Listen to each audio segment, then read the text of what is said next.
Hello student, তোমরা যারা ক্যালকাটা ইউনিভার্সিটির আন্ডারে থার্ড সেমিস্টারের ছাত্রছাত্রী আছো এবং তোমাদের রাষ্ট্রবিজ্ঞান সাবজেক্টে অনার্স আছে, তোমাদের জন্য আজকের ক্লাসটা খুবই গুরুত্বপূর্ণ। আজকের ক্লাসে তোমাদের ডিএসসিসি 3 পেপারের 100% কমনযোগ্য সাজেশন নিয়ে আলোচনা করব।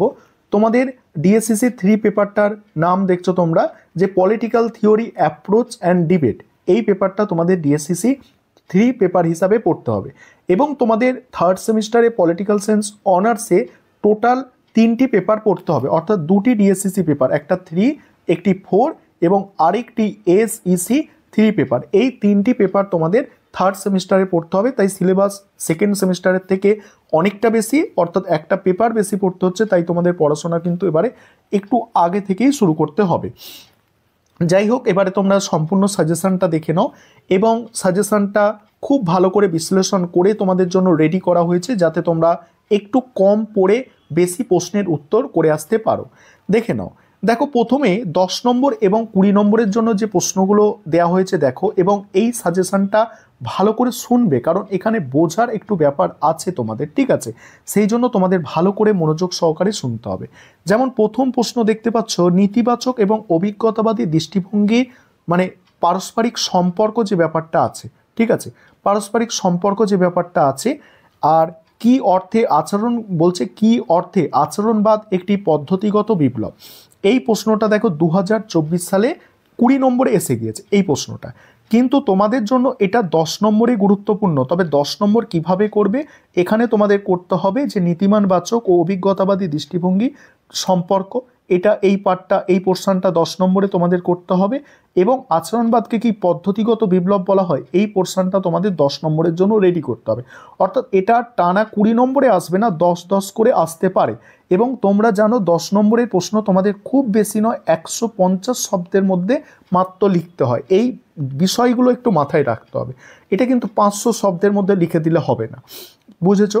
তারপরের প্রশ্ন দেখো, তারপরের প্রশ্ন আধুনিক উদারনীতি বলছে, আধুনিক রাজনীতিতে উত্তর উপনিবেশবাদী দৃষ্টিভঙ্গি আলোচনা করো। এই প্রশ্নটা এবারে তোমাদের 20 নম্বরই করতে হবে, কারণ বিগত বছরে এটা 10-এ এসেছিল। পরের প্রশ্ন, মোস্ট ইম্পর্টেন্ট প্রশ্ন, আইনি প্রাতিষ্ঠানিক বিশ্লেষণে আনুষ্ঠানিক রাজনৈতিক কাঠামোর গুরুত্ব ব্যাখ্যা করো। ইম্পর্টেন্ট প্রশ্ন। পরের প্রশ্ন দেখো, পরের প্রশ্ন হচ্ছে নারীবাদ কি একটি রাজনৈতিক বিষয়, যুক্তিসহ ব্যাখ্যা।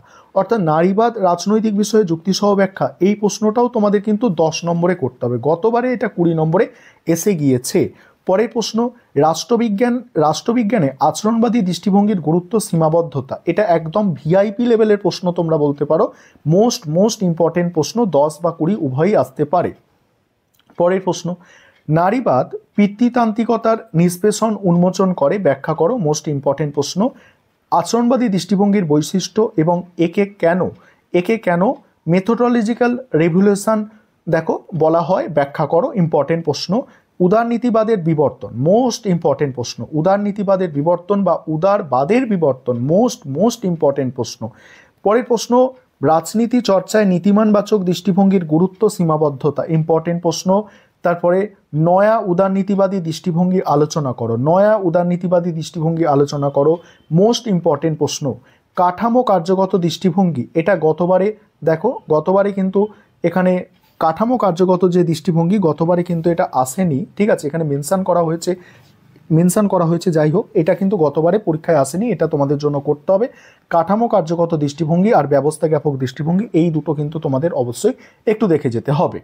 এটা গেল তোমাদের মডিউল 1। এবার মডিউল 2 থেকে দেখো, মডিউল 2 থেকে যেগুলো করতে হবে দেখো, মডিউল 2 থেকে 10 বা 20-র জন্য প্রথমেই করবে মার্ক্সের শ্রেণী সংগ্রামের তত্ত্ব আলোচনা করো। এটা গতবারে 10 নম্বরে এসেছে, এবারে তোমরা এটাকে বড় আকারে অর্থাৎ 500 শব্দের মধ্যে এটাকে রেডি করতে হবে। তারপরে প্রশ্ন দেখো, তারপরে লেনিন ও রোজা লুক্সেমবার্গের পার্টি সংক্রান্ত বিতর্ক, এই প্রশ্নটা এবারে তোমাদের 10 নম্বরে অর্থাৎ 150 শব্দের মধ্যে রেডি করতে হবে। মোস্ট ইম্পর্টেন্ট প্রশ্ন। মার্ক্সের ঐতিহাসিক বস্তুবাদ, গতবারে 20 নম্বরে এসে গেছে, এবারে তোমরা 10 নম্বরের করবে। এবং এখানে আরেকটি অ্যাডিশনাল প্রশ্ন আমি তোমাদের অ্যাড করব, এখানে কিন্তু দ্বন্দ্বমূলক বস্তুবাদটা এবারে আসতে পারে, ঠিক আছে? দ্বন্দ্বমূলক বস্তুবাদ আসতে পারে, কারণ ঐতিহাসিক বস্তুবাদ এসে গিয়েছে, ঠিক আছে? পরের প্রশ্ন আছে গ্রামসির নাগরিক সমাজ ও আধিপত্যের তত্ত্ব, ঠিক আছে? শাসক শ্রেণীর ক্ষমতার নতুন দৃষ্টিভঙ্গি হিসাবে ব্যাখ্যা করো। গ্রামসির নাগরিক সমাজ আধিপত্য, মোস্ট ইম্পর্টেন্ট প্রশ্ন। পরের প্রশ্ন যেটা দেখতে পাচ্ছ, রাষ্ট্রের আপেক্ষিক স্বাতন্ত্রতায় মার্ক্সবাদী বিশ্লেষণ, এটা গতবারে 10-এ এসেছে, এবারে তোমরা 20-র জন্য এটা করবে, ঠিক আছে। দেখো ভালো করে বুঝতে হবে সাজেশনটা, ঠিক আছে। গ্রামসির পুরো সমাজ এবং আধিপত্যের ভূমিকা, ওই প্রশ্নটাই একটু ঘুরিয়ে এখানে লেখা আছে। এই প্রশ্নটা তোমাদের জন্য ভিআইপি লেভেলের প্রশ্ন আছে এবারে, ঠিক আছে। দেখো যেটা দ্বন্দ্বমূলক বস্তুবাদ বলছিলাম, ওই দ্বান্দ্বিক বস্তুবাদ মার্ক্সের, এটা মোস্ট ইম্পর্টেন্ট আছে, কারণ গতবারে ঐতিহাসিক বস্তুবাদ এসেছিল, এবারে দ্বন্দ্বমূলক বস্তুবাদ তোমাদের কিন্তু আসতে পারে। তারপর লেনিন ও মাওয়ের বিপ্লব তত্ত্বের তুলনামূলক আলোচনা। তারপর উদ্বৃত্ত মূল্যে মার্ক্সীয় ব্যাখ্যা, উদ্বৃত্ত মূল্যের মার্ক্সীয় ব্যাখ্যা, এই যে প্রশ্নটা এখানে আছে উদ্বৃত্ত মূল্যে মার্ক্সীয় ব্যাখ্যা, ঠিক আছে। এটা কিন্তু মানে ইয়ারে পড়েনি, ঠিক আছে, এখানে মেনশন করা হয়েছে যদিও, ঠিক আছে। এই প্রশ্ন ঘুরিয়ে এসেছে, কিন্তু ডাইরেক্ট এরম প্রশ্ন কিন্তু গতবারে ছিল না, তাহলে এখানে মার্ক্সটা উল্লেখ থাকতো। এবার দেখো 5 নম্বরের প্রশ্ন। 5 নম্বরের প্রশ্ন যেগুলো করবে, দেখো 5 নম্বরের প্রশ্ন, এই যে প্রশ্নগুলো আছে না, এখানে 2024 সালের প্রশ্ন 5-এর এই প্রশ্নগুলো আর করতে হবে না, এইগুলো কিন্তু ছোট ছোট করে 10 নম্বরে কিন্তু দিতে পারে, তাই জন্য একটু দেখতে পারো। তবে যেগুলো দেখবে এবং যেগুলো দেখবে না সেগুলো আমি বলছি, শুনে নাও। যেমন প্রথম প্রশ্ন না দেখলেও চলবে। পরের প্রশ্ন মোস্ট ইম্পর্টেন্ট, র্যাডিক্যাল নারীবাদ কি। আরেকটা বিষয় এখানে বলতে ভুলেই গেলাম তোমাদের, যে তোমাদের জন্য কিন্তু অনলাইন কোচিং ক্লাস আমাদের শুরু হয়ে গিয়েছে, বহু ছাত্রছাত্রী অলরেডি অ্যাডমিশন নিয়ে নিয়েছে। তোমরা যদি কেউ অ্যাডমিশন নিতে ইচ্ছুক থাকো, নিচে স্ক্রিনে দেওয়া নম্বরে যোগাযোগ করে অ্যাডমিশনটা নিয়ে নিতে পারো। এবার দেখো আচরণবাদ সংশোধনে ইস্টনের অবদান, ভালো প্রশ্ন, খুবই ভালো প্রশ্ন। তারপরে উদারনীতিবাদ ব্যক্তি স্বাধীনতার শেষ কথা, ঠিক আছে। উদারনীতিবাদ হচ্ছে ব্যক্তি স্বাধীনতার শেষ কথা, এটা গতবারে 10 নম্বরে এসেছিল, এটা তোমরা এবারে 5 নম্বরের জন্য করবে, ঠিক আছে। নীতিমানবাচক দৃষ্টিভঙ্গির সীমাবদ্ধতা, মোস্ট ইম্পর্টেন্ট। উত্তর উপনিবেশবাদী দৃষ্টিভঙ্গির মূল নির্ধারকগুলি। নেক্সট কাঠামো কার্যগত, এটা গতবারে কিন্তু এসে গিয়েছে, ঠিক আছে, 5 নম্বরে এসে গিয়েছে, এবারে 5 নম্বরে আর আসবে না। রাজনীতি সম্পর্কে নারীবাদী দৃষ্টিভঙ্গি, উদারনীতিবাদের মূল ধারণা বা মূল ধারা, ঠিক আছে। আচরণবাদী দৃষ্টিভঙ্গির সীমাবদ্ধতা। তারপরে আছে দেখো নীতিমানবাচক এবং আচরণবাদী দৃষ্টিভঙ্গির পার্থক্য, নয়া আচরণবাদীর বৈশিষ্ট্য, প্রাচীন বা সনাতনী দৃষ্টিভঙ্গি বনাম আচরণবাদী দৃষ্টিভঙ্গির তুলনা। এবার মডিউল 2 থেকে দেখো মার্ক্সীয় চিন্তায় বস্তুজগৎ ও চেতনার সম্পর্ক, রাষ্ট্রের আপেক্ষিক স্বাতন্ত্রতার সংক্ষিপ্ত ব্যাখ্যা, এটা এসে গিয়েছে গতবার, এবারে আর আসবে না, এটা করতে হবে না। মার্ক্সের তত্ত্বে শ্রেণীর গুরুত্ব, উদ্বৃত্ত মূল্যের নীতি, মার্ক্সের ঐতিহাসিক বস্তুবাদ, সর্বহারার একনায়কত্ব, সাম্রাজ্যবাদ সম্পর্কে লেনিন, আর মার্ক্সের বিচ্ছিন্নতাবাদী তত্ত্ব। এবার তোমরা যারা ইংলিশ ভার্সনের স্টুডেন্ট আছো, তোমরা সাজেশনটা দেখে নাও। আর আমাদের ইংলিশ ভার্সনের স্টাডি মেটেরিয়াল পাওয়া যায়, তবে আমাদের ইংলিশ ভার্সনে কিন্তু মানে কোনো ক্লাস অ্যাভেলেবেল নেই, ঠিক আছে। তোমরা যারা স্টাডি মেটেরিয়াল ইংলিশ ভার্সনে পারচেস করতে চাইছো, যোগাযোগ করতে পারো।